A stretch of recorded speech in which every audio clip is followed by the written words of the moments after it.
Good morning, students of class 9. Welcome to our English period. Students, today I decided to discuss something about clauses. Although we finished, we finished studying the kinds of sentences, that is the simple sentence, the compound sentence, and complex sentence with the help of videos shared in the past. But I realized that most of the students are unaware of the differentiation between the main clause and the subordinate clause. Fine.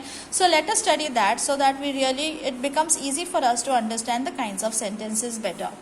Fine. So here I have, this is your 9th standard grammar textbook and we are on page number 26-27. Those who have the textbook, please open those the page numbers and try to understand this. It's very simple. So what is a main clause? Let me tell you that a main clause in a given sentence will talk about it will be an independent clause, not at all dependent on any other clause of the same sentence. Okay, and what is a subordinating clause? So a subordinating clause will be dependent on the main clause. Fine. So this is the major difference between the two clauses. So to understand the topic better, we have these examples. So this is the first example. Let me draw your attention to it. So let me read out the sentence. If you do not have the textbook, please write down the sentences that I am going to, or it is there in front of you. Please write it down in your notebooks. It is unfortunate that you were locked out. Fine. So our job first is to find out the finite verbs. As many number of finite verbs, those many number of clauses will be formed in the same sentence. So as of now, in this particular sentence, I see two finite verbs. And which are they? They are already underlined. It is and were. So if there are two finite verbs, then how many clauses will be formed? Of course, there will be two clauses formed. And then let us identify those clauses. This is the first clause, it is unfortunate. And the other one is that till out, that you were locked out. Fine. So if I just say it is unfortunate, it will make complete sense. And therefore it will be the main clause. And just I enter the class and I just say that you were locked out. Will you understand? It will make no sense at all. Fine. So this part of the sentence, which is a clause, that you were locked out, is a subordinating clause, because to understand better about this, to understand its meaning, we will have to know what happened first, isn't it? So it is unfortunate that you were locked out. So this particular clause will have to take help of this clause. Fine. And hence this is the subordinating clause. Okay, so mark it as subordinating clause, underline from that till out, and below that you write down subordinating clause, or you will just write down the short form sub.cl, and below this clause you will write down m.cl, main clause, subordinating clause. Fine. And what is the subordinating conjunction that has joined both the clauses? It is that.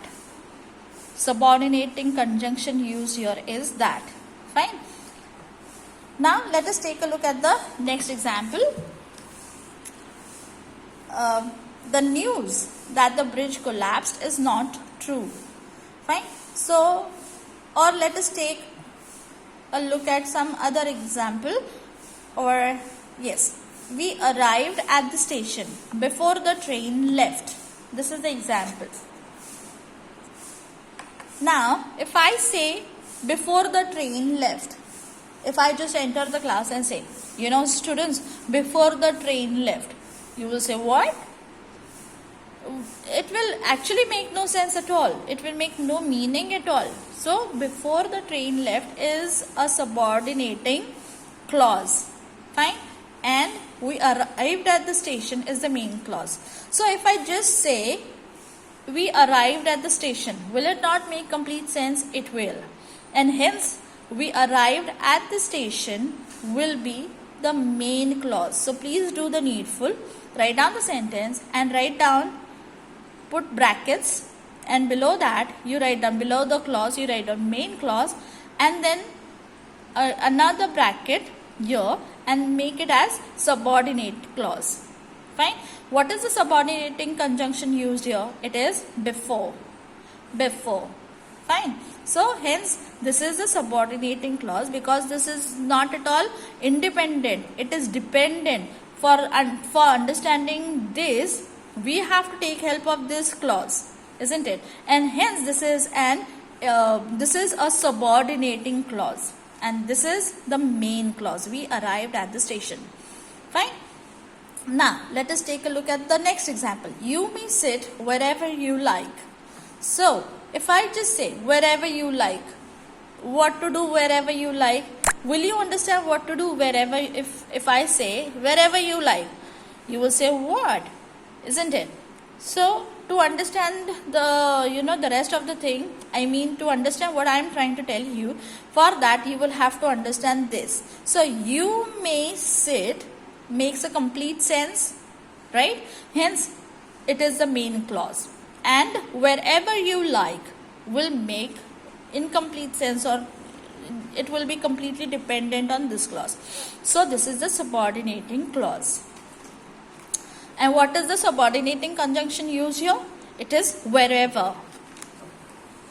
Now the next example. Her mother shouted at Daniel because she was angry. If I enter the class and say because she was angry, and I just stop, will you understand? No. Then for that you need to know something that happened before, isn't it? So her mother shouted at Daniel will be the first clause, and it makes complete sense. Hence it will be the main clause. And the second clause is this, because she was angry.